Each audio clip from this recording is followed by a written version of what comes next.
Good day everyone, my name is Noe Domingo and I'm here to demonstrate to you the step-by-step process in creating our game called Piano Tiles. So we're going to create this game in the Windows Form app.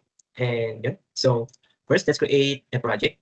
Let's select Windows Form and click Add and Create Project. And rename your project, of course. So right now we are here in our form and we're going to create first a class called Tiles. And we're going to put some properties on it. So let's go to the Solution Explorer first and right click our project name, add, and here, as you can see, there's a class and rename it into tiles and click add. And right now, I'm going to put the properties on is public yan, panel tiles. Ano ulit yung purpose ng panel?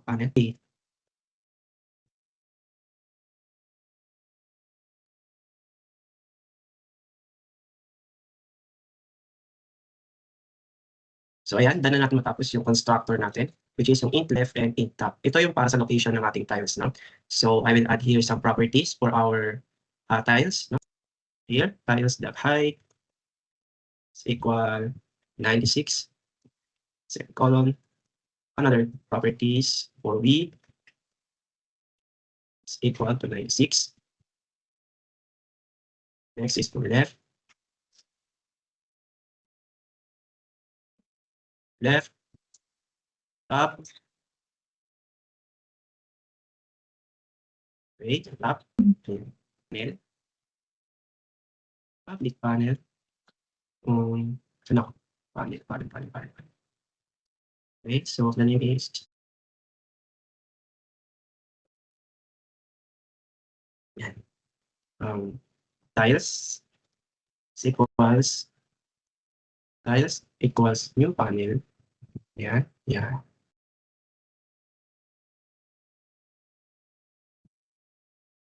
So this is the properties for our tiles. So right now, we're going to proceed on our start tile. So start tile naman tayo. Start tile is new panel.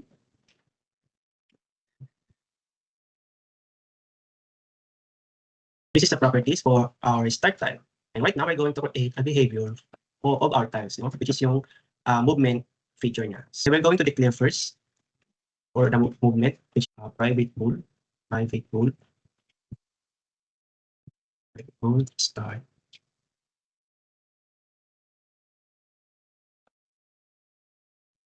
So dito, ang purpose niya is para malaman natin kung nag-start na ba yung tile, Yung sa public timer movement, basic siya. Ito yung timer natin para sa Sa movement. movement. So ito naman yung declaration natin para sa movement. Yung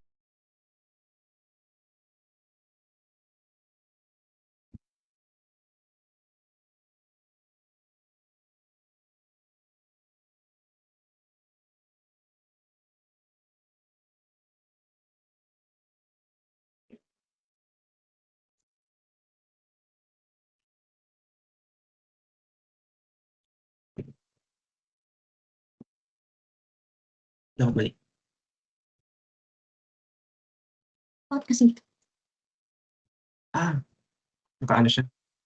Curly braces. Tsaka bakit? Timer pala. Tingnan mo. 40.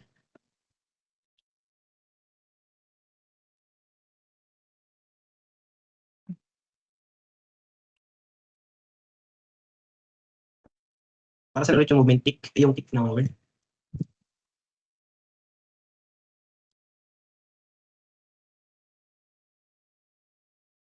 Plus equal, and tab, and enter. Yan.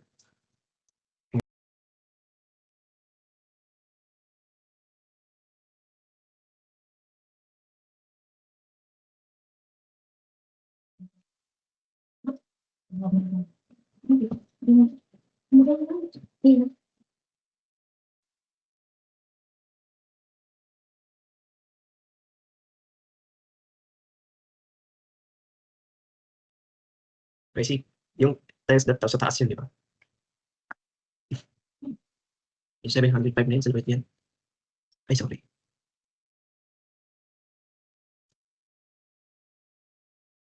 Sige. Bago ko mag-type, Pwede din.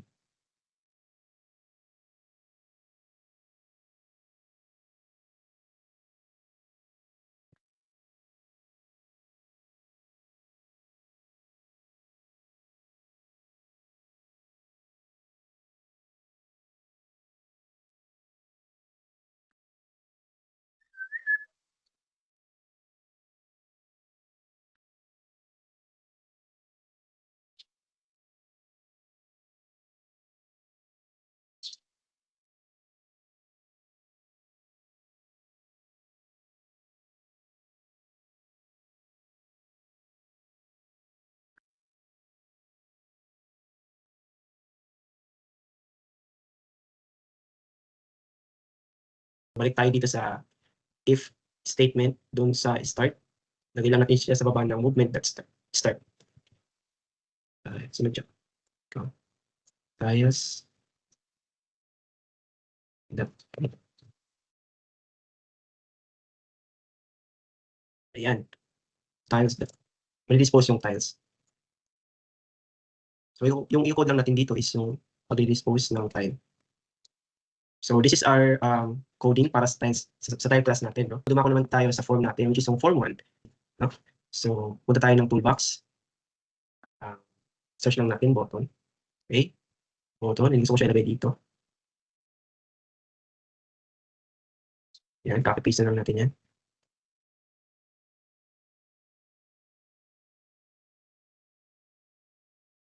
Dito, kailangan natin ng tatlong button. Yan, dito natin siya nalagay sa taas. Yan. So, ang purpose ni button 1 is kapag kinlik siya, dun siya mag-i-start. Dito naman is yung exit. And yung button 3 is yung menu natin. Or yung help, no? Na kung saan kapag hindi pa alam ng player yung, or kung bago pa lang yung player, laruin yung game natin, is maiintindihan niya agad yung instruction. Right now, we're going to change the text. This is start. And rename natin yung name niya, which is start BTN. Same with our exit button.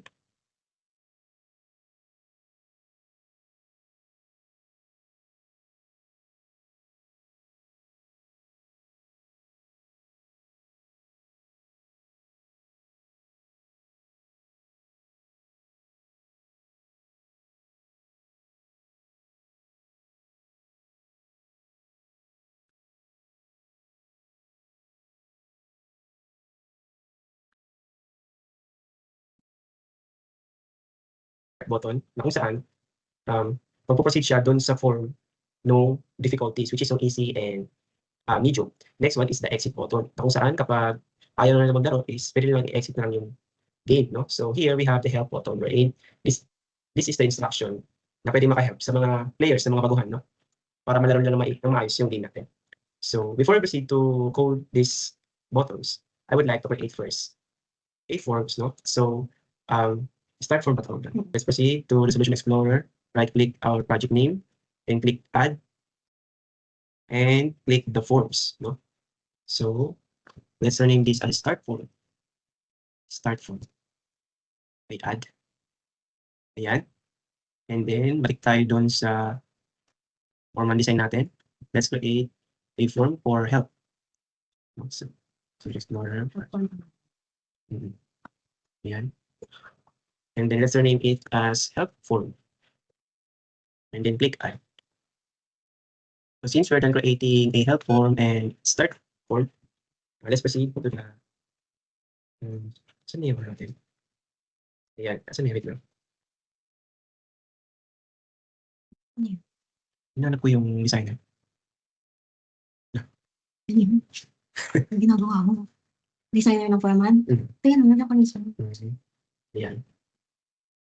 So since we're done creating forms for the start form and help form, we're now going to code it, no? Para makuha natin yung mga form na yun. So, double left click this start button. Ayan. So, see, ito na siya.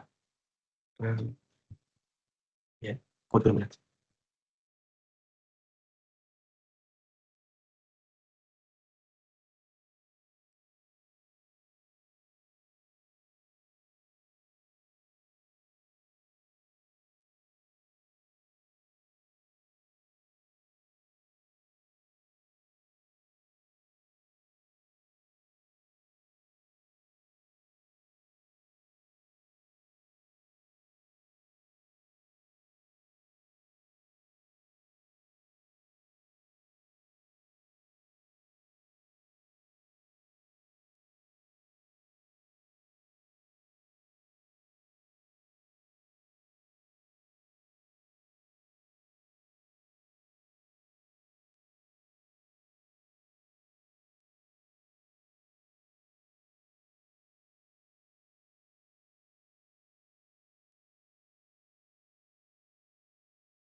punta tayo ng toolbox, search lang natin yung button.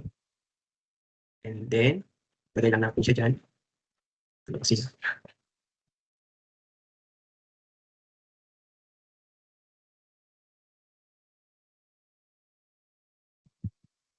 Scientific level 1.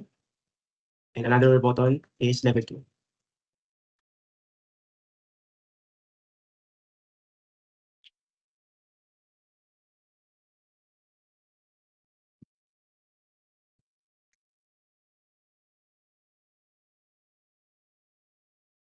So right now, we're going to create another form for level 1 and another form for level 2. Lumako tayo sa Solution Explorer. Right, hanapin natin saan yung form. Yan. Okay, level 1. Level 1. Ganun din sa level 2. So, create lang tayo, another, click add, and also yung form natin. And i-rename lang natin ito as level 2. Level 2. So, balik tayo doon sa start form. Ayan. So, i-right click ko siya and ito yung lumabas. So, dito sa start form, i-code lang natin yung katulad na ginawa natin kanina sa start button, no? And also sa help form para tawagin or i-call yung level 1 form na ginawa natin. Lagayin lang natin yung code dun sa start button and exit button, help button. So, papalitan lang natin to.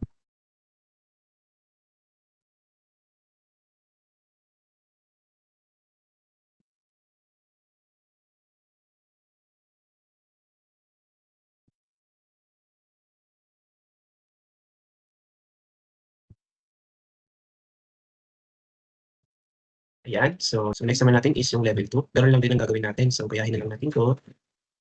Ayan, copy lang natin siya. Palitan lang natin yung name, LV2, and level 1. Level 2 pala. Ayan. So, dumako naman tayo sa level 1. Sa level 1 form natin. Maglalagay tayo ng button para sa starting point ng game. No? So, ito. Sa gitna natin siya ilalagay. Sa ginawa naming piano tiles, i-display button before mag-proceed yung game.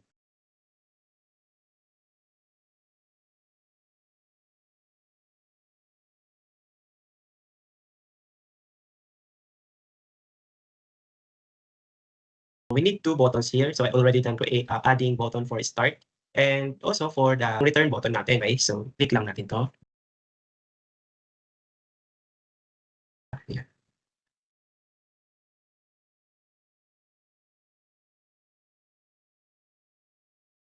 So right now, dala natin i-add yung 2 buttons for level 1, which is yung start, kung saan kapag click natin itong start, is mag-start na yung level 1 game natin. So ito namang leave button, ang purpose niya is kapag nag-bug or ayaw na ng player maglaro, pwede siya mag-return sa start form ulit and pumili siya ng panibagong difficulty. So click natin yung leave button. So dito tayo mag-code. So sa leave button, ang gusto natin kapag in-click nila yun is babalik sila or mag-proceed sila doon sa form ng difficulty natin. Ayan. So this into start form. And also this. Wala, si David.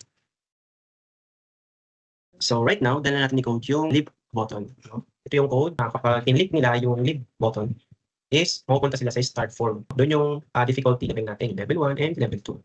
So ngayon, we're going to create a method, no, to call the object tiles. Okay, so dito natin siya lalagay sa labas ng sa taas ng initialization. Wait.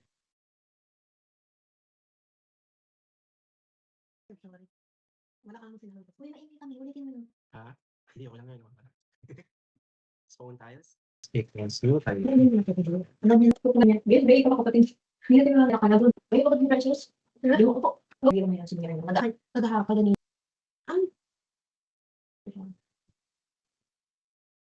Let's keep going. Mas ni. Wait. Look. Ink, array.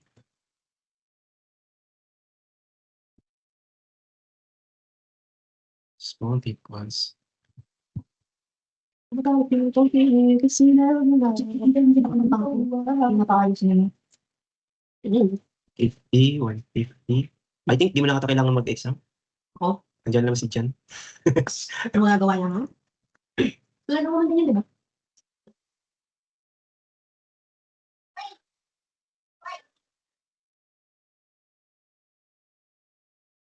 Bakit kami yung sisinto? Hello, nangyari.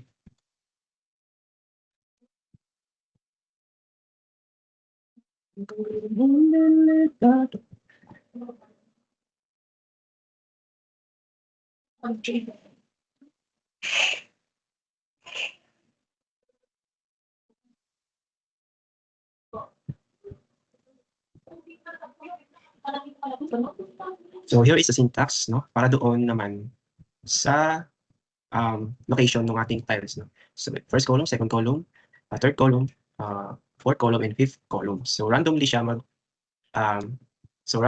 mag-a-appear, no? So yung purpose ng ating random are is equals to new random, okay? Level 2 din pala. Oo, ba't mayroong ganyan? So, dito naman sa level 2, gawin natin sa level 1. Mag-add lang tayo ng panibagong button. Dalawa din siya para sa start and menu or leave button, okay?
So ang purpose itong code na to is, ito yung mag-spawn ng tiles randomly doon sa ginawa nating 5 columns, no?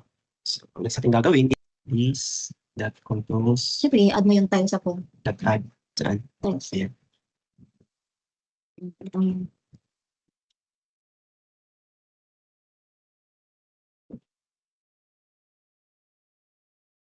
So ito naman yung code para lumabas o mag-spawn talaga yung tiles. So right now, we're going to add an event handler of the behavior ng tiles natin kapag kinlik natin siya.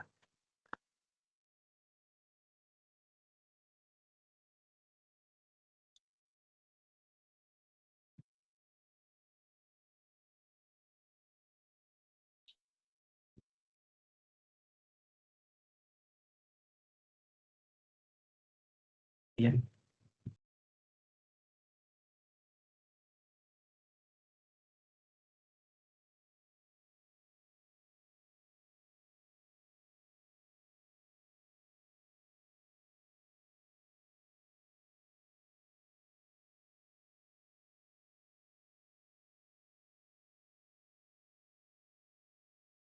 So ang purpose naman nitong code list natin, yung private list tiles, dito niya sinisave yung mga active tiles or kapag kinlik natin yung tiles, no? So save siya as or counted siya as our score doon sa form natin, okay? So need natin siya ilagay dito sa spawn tiles tick. The tiles that add tiles. Yun. So we're going to add here the Windows Media Player. So here is the step. Punta tayo ng toolbox and right-click natin yung all Windows forms and choose items.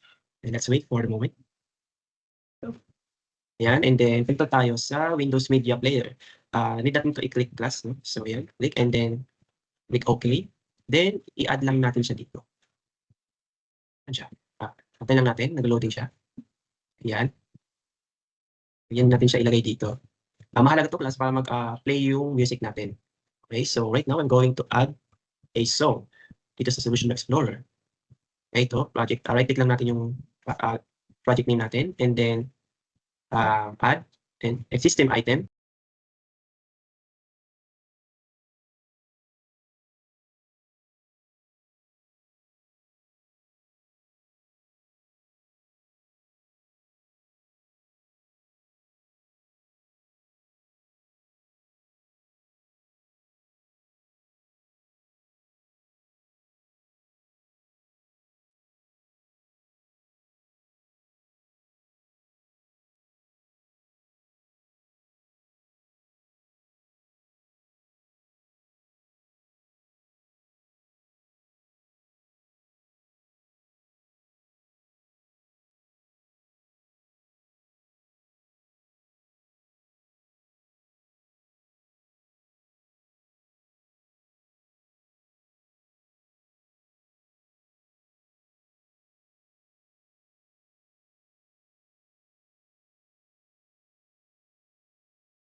Itong current position, binabasa niya yung current peak index nung nasa loob ng list natin. And then, nakasync siya or nandun siya sa Axe Windows media player natin. So right now, since tapos na tayo sa pagsisync ng music, dumako naman tayo sa kapag kinlik natin yung game is mag-i-start na siya. No? So, kapag kinlik natin yung game is gagana na rin yung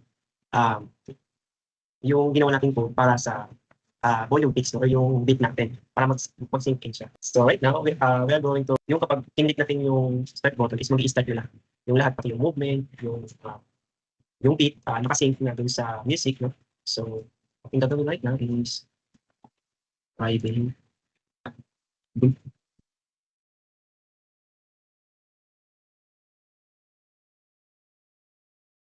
So dito, kapag i-start na natin yung button, yung start button, no? So babasahin niyo yung nakapunod dito, which is yung game started. No? Sabihin, pindot niyo na yung button. So dito na mag-i-start. Dito na niya umpisahan i-play yung song na Twinkle Twinkle Little Star.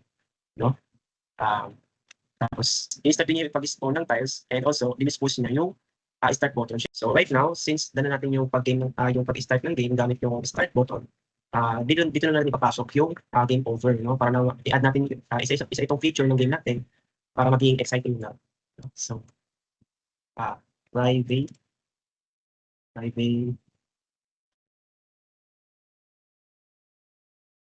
game over.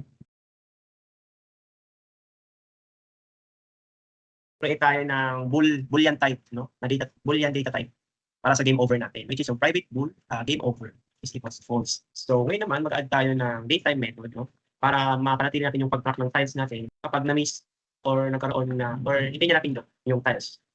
So if it considered as game over na din. Punta tayo sa tile class, tiles.cs, view code. And then, punta tayo sa properties.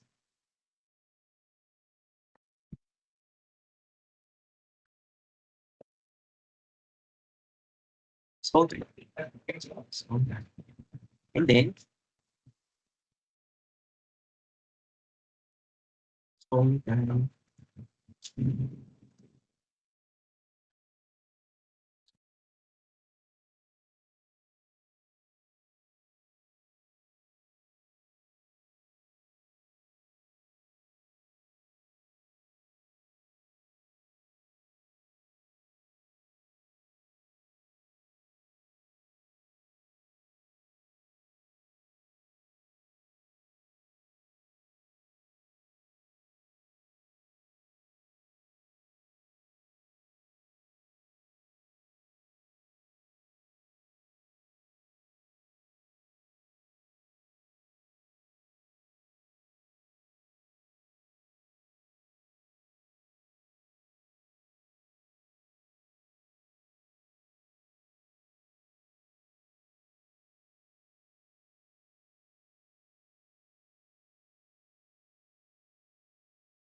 yan, game over.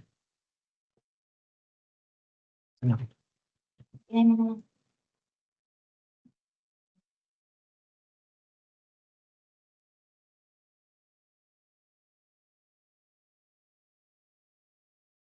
Ay, dito pala. Andong mo na. Sige.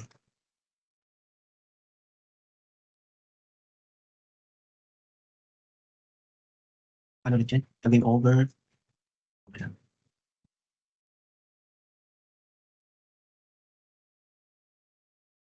Yan sila. Dati ko ang dito pala sa game over, kapag na-click niya yung kapag nag-game over yung game, mag-i-spawn yung mag-i-stop na mag-i-spawn yung tiles. And pati na rin yung zone, yung play yung game natin. Fast-paced. So, close din siya. So, dito naman class, kapag nag-game over siya, mag-i-stop na rin yung pag-spawn ng tiles. And then also yung song natin. Magkakaroon siya ng message box na game over. Okay, tapos mag-close na rin siya after yun. So right now, since tapos tayo sa game over, ang gagawin naman natin is yung score. So, we're going to add properties para naman sa score natin. So, dito,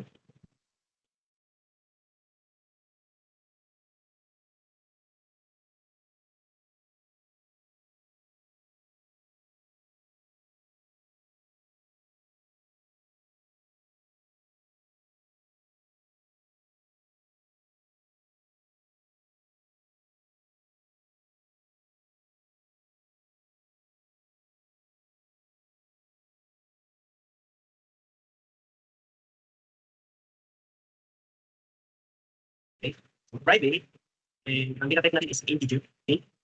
And identifier natin is kung is equals to 0. Yung starting point natin is 0. Okay, so yung sa ating gagawin, mag-i-initialize tayo ng label. So, kinap-paste ko na lang po siya doon sa ginawa namin pinaka-code. No? So, para sa click score, meron tayong text ng kung saan dito natin ilalagay, doon naka-display yung score ng player natin. Yung mga properties niya, font color, the back color, and also yung auto size and location. And kailangan natin siyang i-display. Ito ang syntax na kailangan natin. So, this that controls that path. So, dahil kung wala to, is hindi siya nag-display doon sa form natin. So, right now, we're going to code these tiles with command. No? Kung mag-i-initialize tayo ngayon ng score para sa method na gagawin natin dito sa tiles. No? So, click score. Okay. Plus. Click natin. Private key. Click. Save.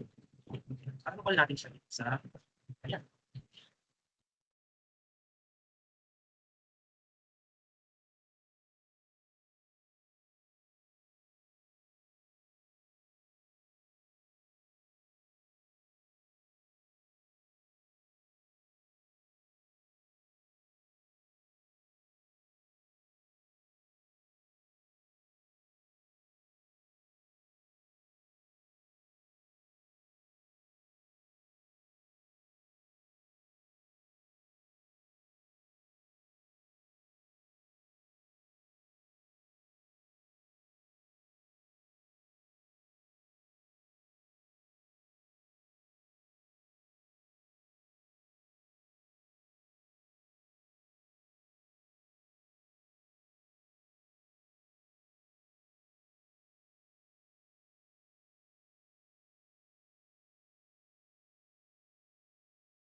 Private void. Ano ba yan? Game complete. Game complete. Yan. Game complete. And then, Ayun, tapos call mo yung we're going to hide. Wala pa tayong form. Yan, so gawa lang tayo ng ganyan. So, bali ang gagawin naman muna natin is gagawa tayo ng form. Punta tayo ng Solution Explorer. And then, mag-add tayo ng form. And let's rename it as game completed. Game completed. Okay, so add lang natin. So dito, let's add a button.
para sa lahat ng kakailanganin natin. So, ang next na gagawin natin ngayon is maglalagay tayo ng mga backgrounds, ng mga photos, no? Para doon sa design ng ating game, no? So, let's start.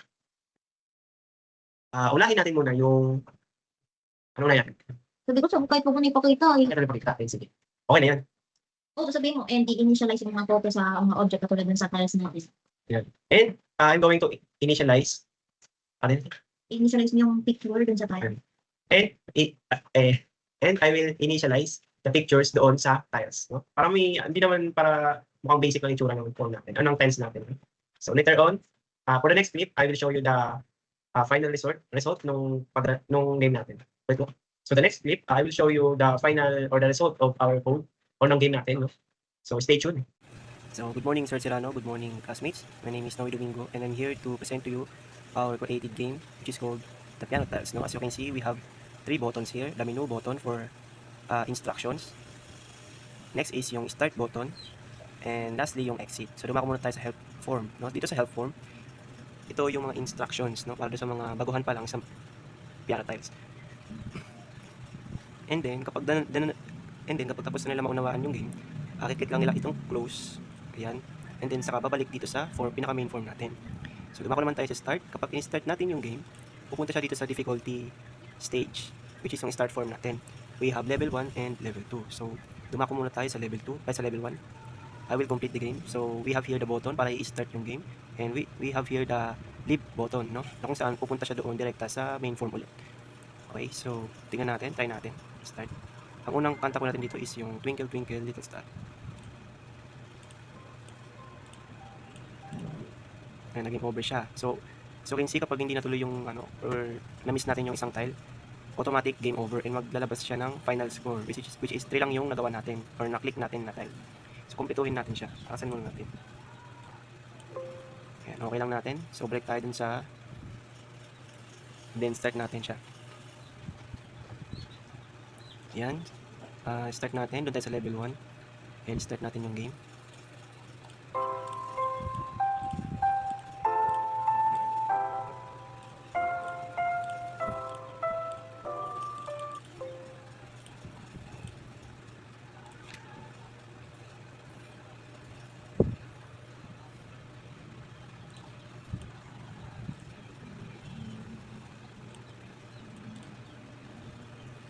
Kainis.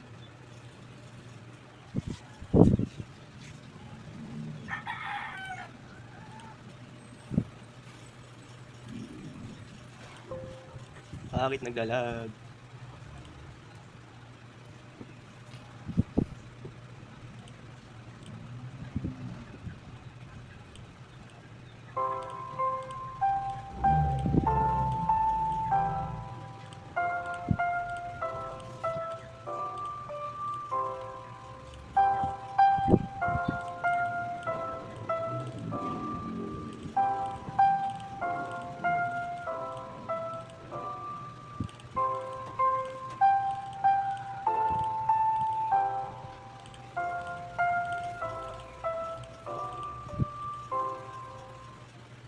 So ayan, yun yung game complete form natin, no?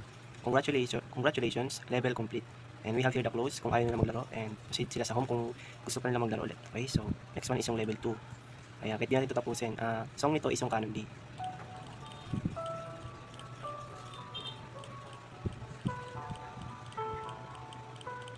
Oh, game over. So mag-back siya kapag nag-game over. So ayun lang po, no? Yung para sa Piano Tiles natin. Thank you for watching.